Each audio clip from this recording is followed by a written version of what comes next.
You know that feeling? It's absolutely universal. You're standing right at the edge of this massive decision. Right. Maybe it's a career pivot you've been dreaming about for, I don't know, 5 years. Or maybe it's just a really difficult conversation with a partner you've been putting off. Or hitting publish on a piece of creative work. Exactly. And right then, the physical reaction just hits you like a truck. Your chest tightens up, your legs get heavy, almost like they're made of lead. The classic freeze response. Yeah, and there's that quiet, nagging voice in the back of your head going, hey, you know what? Let's just turn back. Tomorrow is better. It is the oldest signal we have in our biological operating system. And almost universally, I mean, we interpret that physical sensation as a giant red stop sign. We think our body is this finely tuned machine telling us, danger ahead, do not proceed. Which makes sense. Evolutionarily, it kept us alive. Right. But looking at the stack of research we have for today's deep dive, I'm starting to think we might have the wiring on that completely backwards. We might be entirely misinterpreting the data. And really, that is the core question that defines our deep dive today. What if that tightening in your chest isn't an alarm system telling you to flee? Okay. What if it's actually a compass telling you exactly where you need to go? I mean, that is a massive shift in perspective. We're going from fear as brick wall to fear as a map. Precisely. And I want to be very clear right from the start here. We aren't just throwing around motivational bumper stickers. No toxic positivity today. Exactly. We aren't here to just say you can do it and give out high fives. This is about the actual architecture of a meaningful life. We have a really eclectic stack of sources today to back this up. It's a wild lineup. It really is. Yeah. We're talking about insights that range from the Iceman himself, Wim Hof, and marketing genius Seth Godin, all the way to literary giants like Mark Twain and Ernest Hemingway, and even Mother Teresa. It is a very strange dinner party, to say the least. It is, but they're all pointing at the exact same fundamental truth. Today, our mission is to look at the mechanics of hesitation. Why do we do it? What does it cost us? And most importantly, how do we stop reading the signal wrong so we can find where the treasure is actually buried? Because that's what we're looking for, the treasure. I love that image. Fear as a treasure map. So let's dive right into the physiology of this because I think most of us, and definitely myself included, operate on a very specific timeline. I feel scared first, and then I hesitate.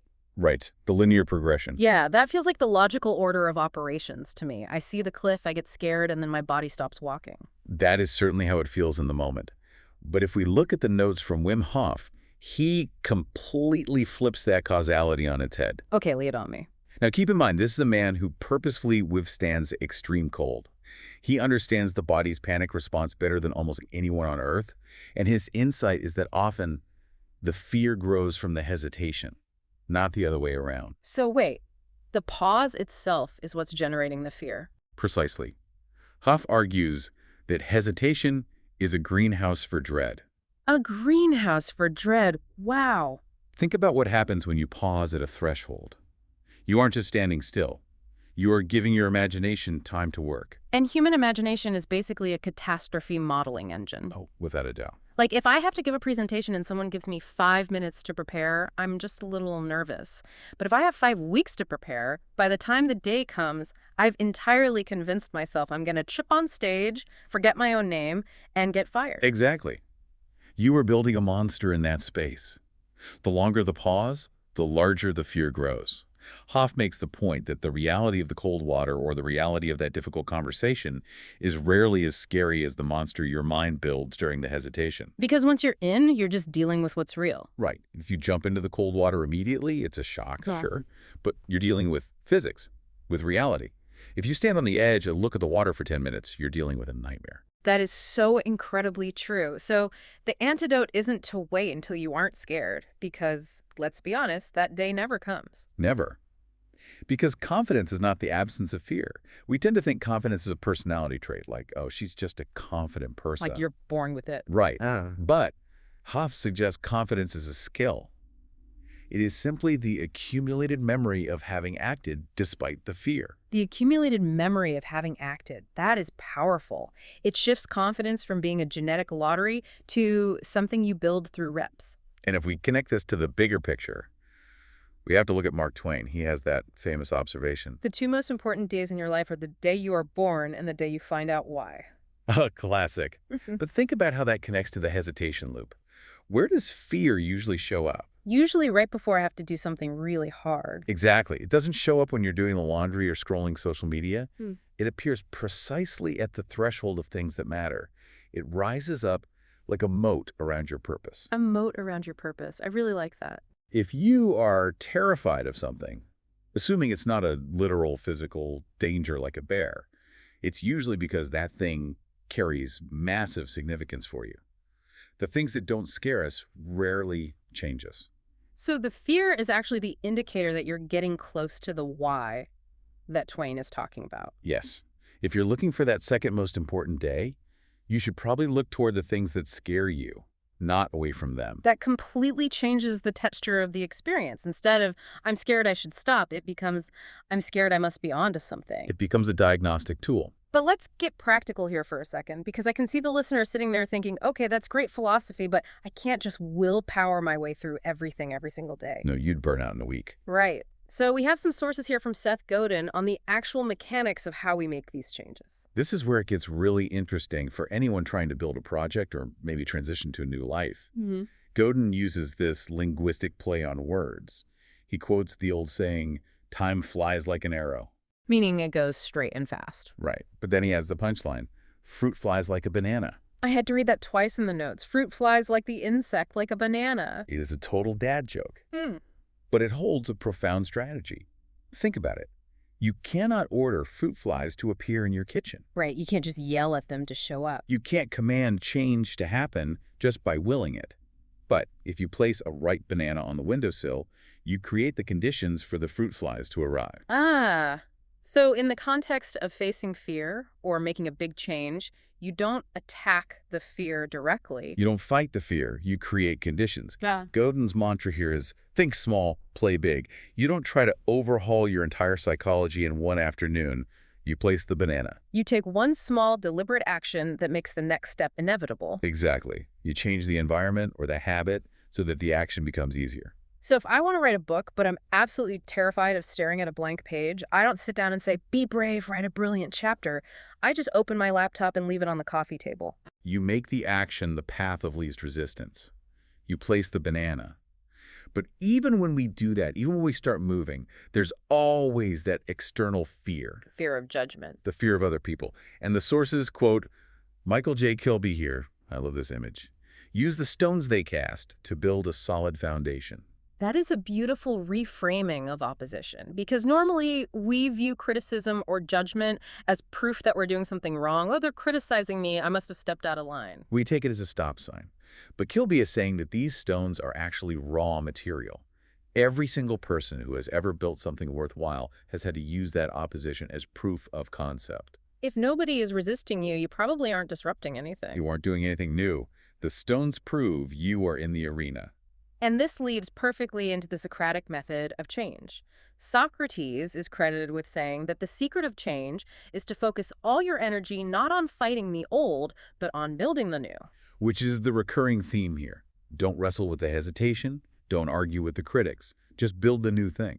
Place the banana, use the stones. It's very active. It's not passive at all. It is relentless forward motion. And there's a serious reason for that urgency, which brings us to arguably the most non-negotiable resource we have in our whole stack today, time. Yes, the cost of waiting. This part of the deep dive hit me pretty hard, honestly.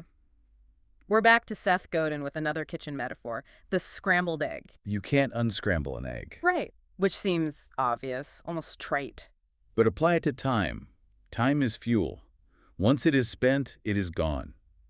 That moment you spent hesitating at the edge of the water, that moment is not recyclable. It's the scrambled egg. It won't return to the shell. And there's this incredible anecdote from Lisa Nichols that illustrates this perfectly. She's sitting with her grandmother, who is 87 years old, and the grandmother draws this incredibly sharp line between their two stages of life. It is a chilling distinction. She tells Lisa, at my age, my job is to sit in a rocking chair and tell people the stories and lessons of a life well lived. That is the telling phase. And then she looks at Lisa and says, But at your age, your job is to live a life worth talking about. live a life worth talking about.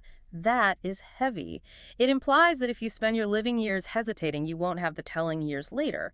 You'll just have silence. And that silence is what Miguel de Cervantes was warning against when he said, everything can be fixed except for death. We spend so much energy worrying about ruining our reputation or losing money or looking foolish in front of our peers. But those things are fixable. They are temporary. The unlived life is the one thing you cannot patch up later. Which connects to a really surprising insight from Ernest Hemingway in our stack. You'd think wealthy people who have quote-unquote made it, would be less afraid because they have more security. But Hemingway argued the exact opposite. He said fear of death increases in exact proportion to the increase in wealth. It's totally counterintuitive. You'd think money buys bravery. But if we unpack it, it makes absolute sense. Wealth, in this specific philosophical sense, can be seen as the weight of accumulated hesitation. The weight of accumulation. Yes. The more you have, the more comfort, the more status, the more stuff, the more you have to lose. So you end up spending your life defending the pile rather than exploring the world. Exactly. You cling tighter. And the tighter you cling, the less you are actually living.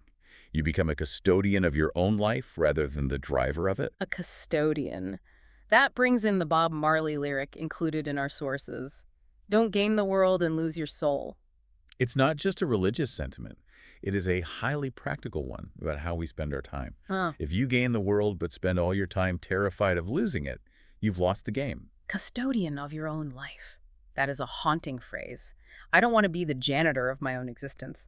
I want to be the architect. And to be the architect, you need perspective. You have to be able to see the building from the outside. Which brings us to Peter Drucker. Now, usually when we bring up Drucker, we're talking about corporate management or efficiency models. Right, the business guru. But here, we're applying his business philosophy directly to the self. Drucker had this rule. A business cannot define itself from the inside. You can't just sit in your boardroom and say, we are the greatest company in the world. You have to look through the eyes of the customer. The customer defines the value. So how does that apply to us personally? Who is our customer? The people you love, the people you serve. It's an exercise in humility. We cannot always see what our fear is pointing to from inside our own heads. We get trapped in our own narrative of, I'm not ready or I'm not good enough. We need external feedback. Sometimes we need to look at our lives from the outside, through the eyes of the people who rely on us. What do they need from us? Usually they don't need our hesitation. They need our presence. And this brings us to perhaps the most emotional piece of evidence in our stack today. The story of the poet William Stafford. Yes, Stafford was a prolific writer, a man who spent his life with words. But when he died, they found a note on his desk. It was arguably the last thing he ever wrote. And it wasn't a poem. No, it wasn't a grand philosophical statement either. It just said, and all my love. And all my love. It's so incredibly simple, but it feels like a summary of everything that actually matters in the end. It completely cuts through the noise. And it pairs perfectly with Leo Tolstoy's observation. Future love does not exist. Love is a present activity only. We do that all the time, though. We think, I'll do the loving thing when I'm less stressed, or I'll be generous when I'm a bit more successful. But fear tells us to wait. Love tells us to do it now. So if fear is the compass, maybe what it's pointing to isn't just success or achievement. Maybe the thing we are most afraid of, like being vulnerable with someone or forgiving someone, is actually just the thing that deserves our love right now. That is the crucial link. The thing you are most afraid of losing or failing at is likely the very thing that needs your love immediately. And you mentioned forgiveness.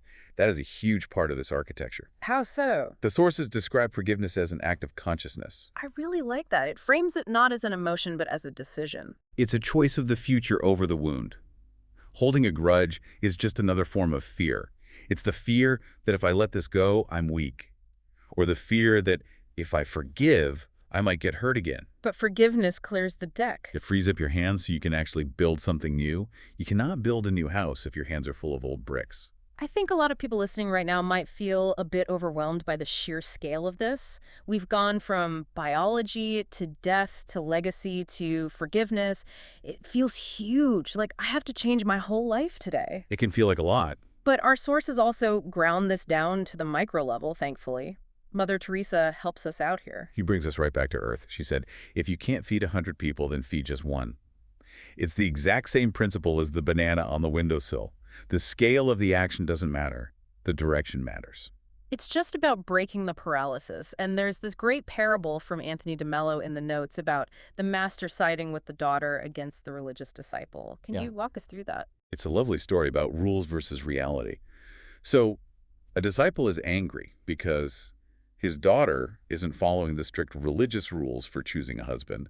He expects the master to back him up, Mm-hmm. to support the rules, Naturally. but the master sides with the daughter. The disciple must have been shocked. Completely thrown off. He asks why, and the master tells the disciple, life is just like music, which is made more by feeling and by instinct than by rules. That is such a relief to hear. We get so caught up in the rules of how we're supposed to live, get this degree, buy this house, retire at this specific age, but those are just scaffolding. Exactly. Rules are scaffolding, but they're not the building. The building is the life you actually inhabit, and you build it by feeling, by instinct, and by being what the sources call awake. Refusing to sleepwalk. No. But I do want to be careful here because following your instinct can sound like really bad advice if your instinct is to do something reckless. Yeah. Jerome Katie adds a nice distinction here so we don't go totally off the rails. He does. He says, it is a wise man who knows where courage ends and stupidity begins. That is a very important line to draw. It is. We aren't advocating for recklessness here. We aren't saying jump off a cliff because you're scared of it. That's stupidity. Courage is being awake to the opportunities that actually matter. Keeping your eyes open. It's refusing to sleepwalk through your life, driven by a fear you haven't bothered to question. Wakefulness is knowing the difference between a real physical danger and a moat around your purpose. So let's bring this all together. We have covered a massive amount of ground today. We started with the idea that fear is a compass, not a stop sign. We saw that hesitation actually manufactures fear, that greenhouse effect we talked about, and that action is the only thing that breaks a loop. We talked about time being non-renewable, the scrambled egg concept, and how wealth and comfort can sometimes just be heavy weights that turn us into custodians rather than architects of our own lives. And finally, we landed on the urgency of love, that we need to express it now because future love is a myth. There's one last metaphor from the sources that I think is a really fun way to wrap your head around all of this. Life is like a video game where you get a new life each day. It's a simple framing, but it's very powerful. You wake up and you have a fresh coin in the machine. The mistakes of yesterday, the hesitation, the fear they are in the past, today is a new life. The question is simply, how are you going to play it today? Are you going to stand at the edge of the map, terrified of the monsters? Or are you going to see those monsters as markers for where the next level is? I love that. The monsters are just guarding the loot. Always. Got If it. there is no monster, there's probably no loot. So here is our challenge to you as you go about your day. I want you to think about that scrambled egg, the one that cannot return to its shell. And I want you to think about the stones that people might be throwing at you right now. The doubts, the criticisms, the practical advice to just stay small. Identify just one of those stones and ask yourself, how can I use this as part of the foundation for what I'm building rather than a weapon to hurt myself with? Fear is the compass. Follow it. Thanks for diving deep with us. See you next time.